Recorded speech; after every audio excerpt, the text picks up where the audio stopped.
귀감이란 말은 사전을 찾아보니까 거울 삼아 본받을 만한 것, 그게 귀감이에요. 믿음의 길을 걸어가도 거울 삼아 본받을 만한 믿음의 사람이 되어야 되고요. 특별히 오늘 가정의 달을 맞이하여서 우리 평강성도의 가정마다 정말 귀감이 되는, 야, 나도 저렇게 예수 믿으면 저렇게 믿어야지. 나도 예수 믿는 가정이면 저런 가정 돼야지. 이런 믿음의 가정이 우리 오늘 예배하는 모든 평강성도의 가정 되어지기를 주님의 이름으로 축원합니다.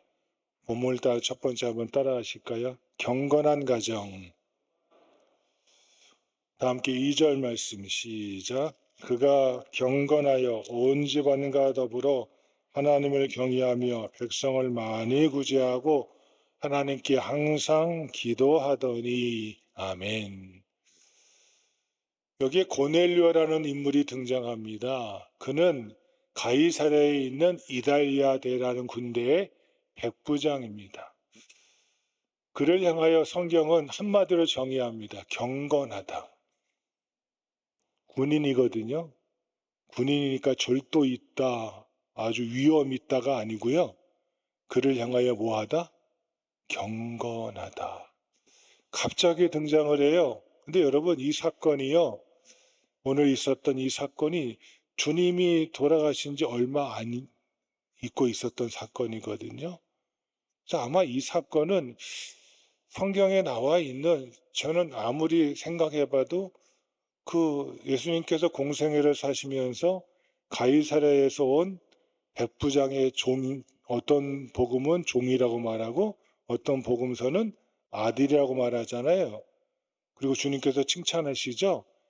이스라엘 중에 이만한 믿음을 만나보지 못하였노라 했던 그 백부장이 이 고넬료가 아닐까 저는 생각합니다. 그렇다고 성경에 나와 있지 않아요. 그런데 아마도 역사적으로나 배경적으로 봤을 때 가이사랴에 있는 백부장이니까 그 고넬료가 그 백부장이 아닐까라고 생각을 해볼 수 있지 않나 생각되어집니다. 근데 그를 향하여 성경은 말합니다. 그가 뭐하여? 경건하여. 여러분, 이 경건이라는 단어가 바로 앞에 8장 2절에 기록되어져 있어요. 한번 8장 1절과 2절 한번 찾아볼까요? 8장 1절 2절 시작. 그날에 예루살렘에 있는 교회에 큰 박해가 있어 사도 외에는 다 유대와 사마리아 모든 땅으로 흩어지니라. 경건한 사람들이 스데반을 장사하고 위하여 크게 울더라. 아멘. 사도행전에 경건이라는 단어가 나오는데 8장 2절이 나와요. 여러분, 스데반 지사님이 순교를 하십니다. 성지순례를 가시면 꼭 들르는 것이 예루살렘이고, 예루살렘에 들르시면 저 예수님께서 승천하셨던 감람산 위에서부터 걸어 쭉 내려옵니다. 내려오면서 예수님께서 기도하셨던 겟세마네 기념교회 거기를 들러서 이 다마스커스 다메섹을 향하는 문, 예루살렘 동쪽 문으로 들어갑니다. 근데 이 예루살렘 동쪽 문과 감람산, 예수님께서 기도하셨던 그 겟세마네 동산의 그 중간에 뭐가 있냐면 스데반 지사님 순교 기념교회가 딱 있어요. 그러니까 대충 감이 잡히시죠? 예루살렘 성 바깥 감람산으로 가는 길 중간 지역에 뭐가 있다? 스데반 지사님 순교당하신 기념교회가 거기에 딱 있다, 그거예요.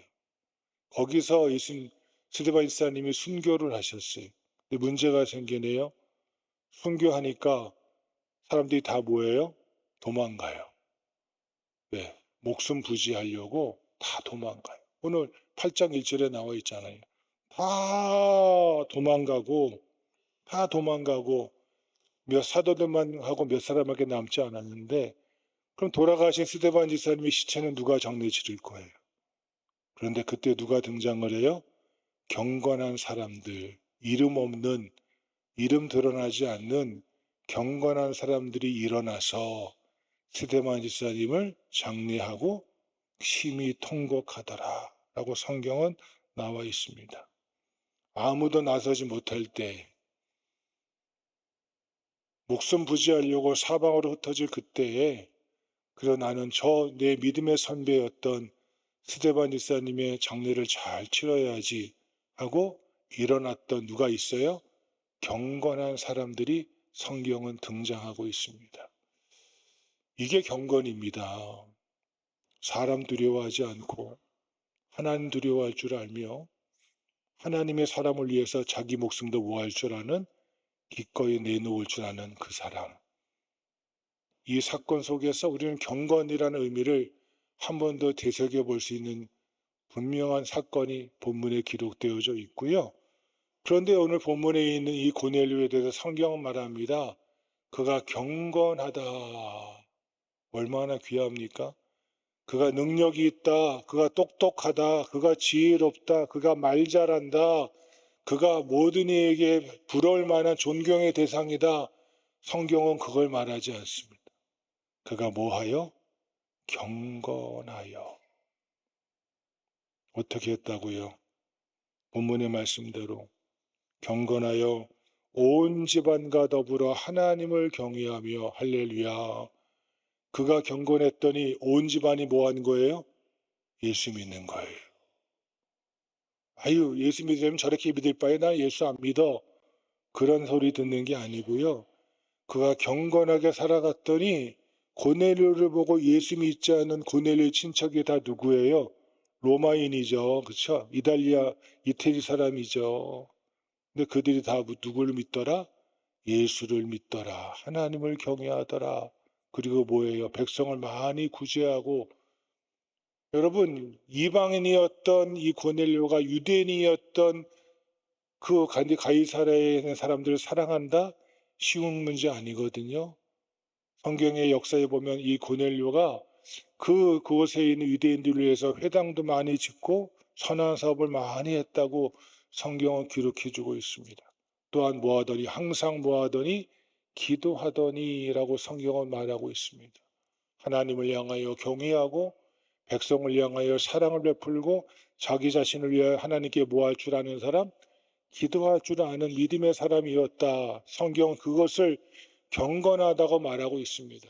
여러분, 경건이란 예배를 사모하는 삶의 중심이 하나님께 있음을 드러낼 줄 알며, 그리고 예배의 삶의 삶 속에서 하나님을 경외하고 백성들을 사랑하고 기도함으로 삶을 이어지는, 정말 한순간만 그 모습이 보여지는 것이 아니라 경외와 사랑과 기도의 삶을 통해서 드러내지는 것, 다른 말로 살아가는 것, 사라지는 것, 그게 경건이라는 겁니다. 우리가 보여지는 모습, 잠시 나타나는 모습은 뭐 할 수 있어요? 꾸밀 수 있잖아요. 안 걸어도 그런 척, 기도 안 해도 기도하는 척, 사랑하지 않아도 사랑하는 척 할 수 있잖아요. 그래도 어느 목사님이 하신 말씀이 제 귀에는 끝까지 쟁쟁거립니다. 사랑하지 못하거든 사랑하는 척이라도 해라. 거룩하지 못하거든 거룩하는 척이라도 해라. 기도하지 못하거든 기도하는 척이라도 해라. 그럼 네 삶에, 당신의 삶에 어느샌가 사랑과 경건과 그 기도가 삶의 중심이 될 거라고. 제 신학교 때 여수 애양원 원장이었던 목사님이 오셔서 설교했던 그 내용이 아직도 제 귓가에 쟁쟁합니다. 본인을 봤더니 그 여수 애양원에서 나병 환자들 돌보는데 손양아 목사님처럼 사랑할 수가 없더라는 거예요. 사랑이 안 되더라는 거예요. 근데 그분이 기도하시면서 하나님 제가 어떻게 사랑할까요? 물어봤더니 너 사랑하기 쉽지 않지? 사랑하는 척이라도 해. 경건한 척이라도 해봐. 기도하는 척이라도 해봐. 아이 나 못하니까 포기하지 말고 한번 척이라도 해보라고. 그러면 네가 사랑하는 사람이 될 거고 기도하는 사람이 될 거고. 그 말씀을 저희 신학교 다닐 때 벌써 몇 년 전에 40년이 넘게 전에 그 말씀이 제 귓가에는 아직도 떠나질 않습니다. 여러분, 경건이란 그런 겁니다. 하나님 앞에서 내 부족한 모습을 인정하세요. 어떻게 우리가 사랑할 수 있겠어요? 어떻게 남을 쉽게 용서할 수 있겠어요? 안 되더라고요. 여러분, 사랑의 시작인데 용서가 쉽게 되십니까? 근데 그 마음을 누가 주셔요? 성령 하나님이 여러분에게 임하시면, 할렐루야. 내가 하는 게 아니에요. 성령 강림 주일에 기도하세요. 주님, 주의 영이 내 안에 충만히 임하셔서 내 속에 있는 악한 것은 다 끄집어내시고 주의 마음으로 살게 하여 주옵소서. 할렐루야. 이게 성령 하나님을 구하는 진정한 믿음의 사람 아니겠습니까? 이게 경건입니다. 경건. 여러분의 가정이 경건한 가정으로 살아가기를 주님의 이름으로 축원합니다. 두 번째 따라 하시겠습니다. 열려진 가정이 됩시다. 성경 읽다 보면 참 이해가 안 되는 사람이 한 명 있어요. 이해가 안 되면 이해하지 말아야죠. 그렇죠? 그게 누구냐면 요나예요. 요나가 하나님의 말씀을 받잖아요. 너 니느웨에 가서 너희가 회개하지 아니하면 40일 뒤에 니느웨가 망하리라. 이 말 전하라는 거예요. 그랬더니 이 요나가 어디로 도망가요? 다시스로 가는 배를 타잖아요.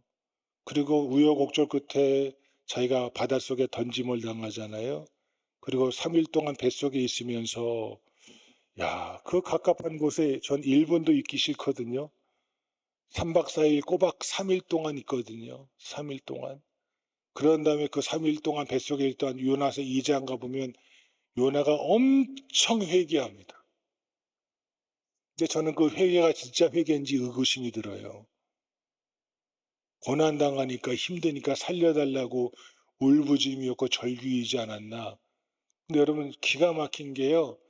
요나가 드디어 니느웨 앞바다에 배팀을 당하고 니느웨 성 가서 복음 전하잖아요.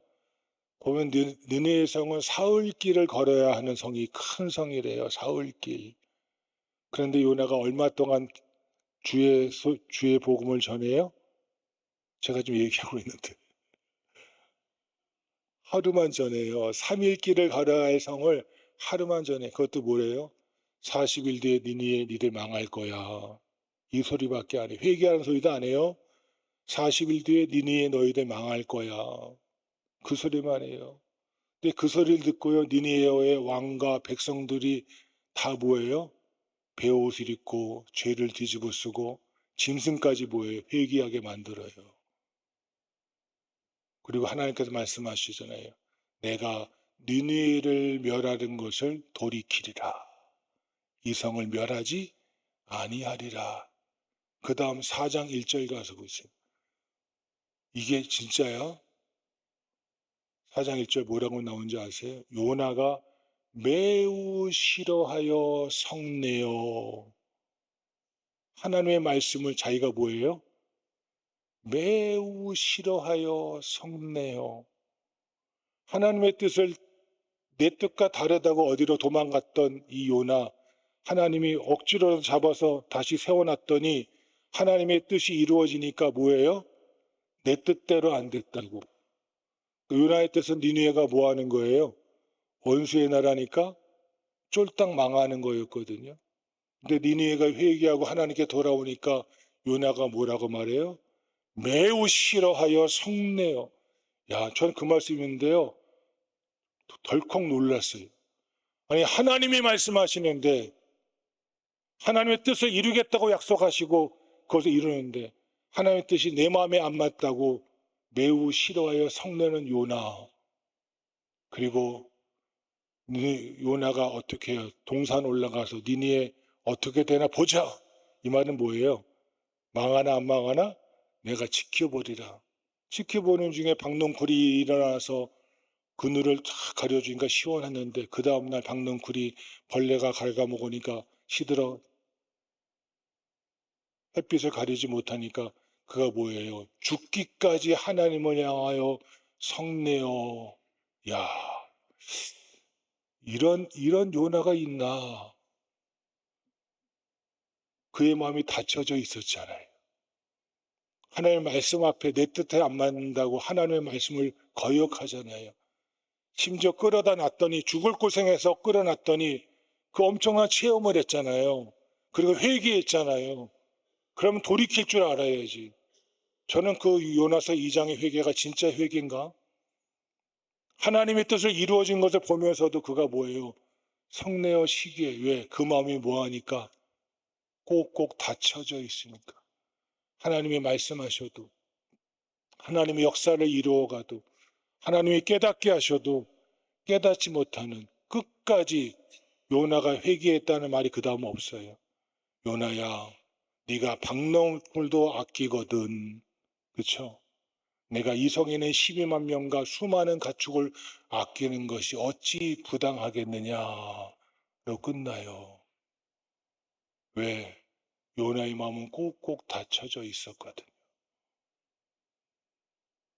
그가 아마 하나님 앞에 가서 엄청 야단받지 않았을까.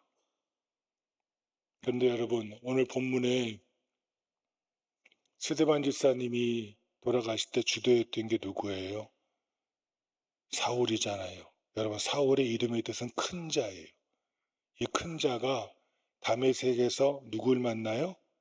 예수님을 만나잖아요. 아니, 예수님이 만나주셨잖아요. 그가 이름이 바뀌어요. 사울에서 뭐로 바뀌어요? 바울로. 사울은 큰 자라면 바울의 뜻은 작은 자라는 뜻이에요. 그가요, 주님 만나기 전에 그는 닫혀진 마음이었어요. 예수가 그리스도라고 주장하는 기독교인들을 잡아 죽이는데 앞장섰던 자예요. 왜? 예수님이 그리스도라는 것을 그가 인정하기 싫었거든요. 닫힌 마음으로. 잘못된 선민사상 가지고.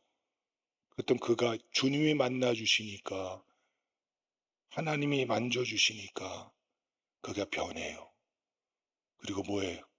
열방을 향하여 1차, 2차, 3차 로마까지 가서 오스티리아노 감옥에서 단두대에서 도끼로 처형당하는 순간까지 그는 복음을 위해서 세계를 품고 살아갔던 하나님의 사람 아니겠습니까? 그게 열린 마음이에요. 똑같은 잘못된 민족주의, 잘못된 선민사상으로 살았던 요나와 바울이었지만 그가 변화되니까 이렇게 바뀌어요. 하나님의 역사 앞에서도 성내며 분냈던 이 요나.